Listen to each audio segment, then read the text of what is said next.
Good morning বন্ধুরা, তোমরা সবাই কেমন আছো? ডিলকুশ বুবুন ব্লগসের পক্ষ থেকে সকলকে জানাই আমি স্বাগত। আজকে আমি চলে এসেছি চিড়িয়াখানায়, তার পুরো মুহূর্ত তোমাদের সামনে তুলে দেবো। দেখো এখানে কি চিড়িয়াখানায় ঢুকেই প্রথমে যেটা আমি দেখে নিলাম, এই ম্যাপটা কোথায় কি জন্তু জানোয়ার আছে সেইভাবে আমি যাব দেখে নিলাম। তো চিড়িয়াখানার ভেতরে আমি ঢুকে ফার্স্টেই তোমাদেরকে সেই মুহূর্তে তুলে দেখাচ্ছি।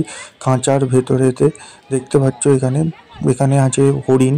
তো আমি কিছুক্ষণ ঘুরে টুরে আমি এখন খাবার উদ্দেশ্যে বসে পড়লাম। খাবারের মধ্যে আজকে ছিল কড়াইশুঁটির কচুরি, আলুর দম, সঙ্গে ছিল মিষ্টি আর সেদ্ধ ডিম। তো খেয়ে দিয়ে আমি আবার যথারীতি ঘুরতে শুরু করলাম। তো এখানে আমি দেখতে পাচ্ছ হরিণ এবং বিভিন্ন ধরনের জন্তু জানোয়ার আমি এখানে দেখছি।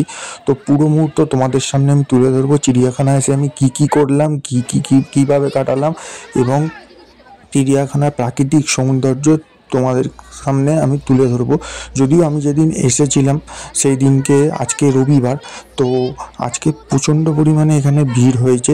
তার মধ্যে যতটা পারছি তোমাদের জন্য সমস্তটা ক্যামেরাবন্দি করে রাখছি। তো ভিডিওটা প্রথম থেকে শেষ অবধি সবাই দেখতে থাকো।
তো বন্ধুরা, তোমাদেরকে পুরোটাই আমি দেখাচ্ছি। দেখতে পাচ্ছ এখানে ময়ূর হেঁটে বেড়াচ্ছে। তো খাঁচার মধ্যে বিভিন্ন ধরনের জন্তু জানোয়ার তোমাদের সামনে আমি তুলে ধরার চেষ্টা করছি যতটা সম্ভব।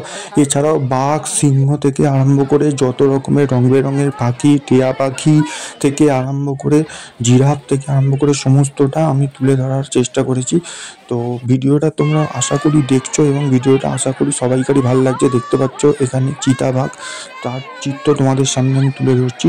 তো পুরো ভিডিওটা সম্পূর্ণ দেখতে থাকো। আর বন্ধুরা, ভিডিওটা ভালো লেগে থাকলে অবশ্যই লাইক করো, কমেন্ট করো এবং চ্যানেলটি সাবস্ক্রাইব করে দিও। আর কমেন্ট বক্সে অবশ্যই জানিও তোমাদের ভিডিওটা ভালো লেগেছে না খারাপ লেগেছে। আর এরমভাবে আমাকে সাপোর্ট করতে থাকো যাতে তোমাদের জন্য আরও নতুন নতুন অনেক ভিডিও আমি আনতে পারি এবং তোমাদেরকে দেখাতে পারি।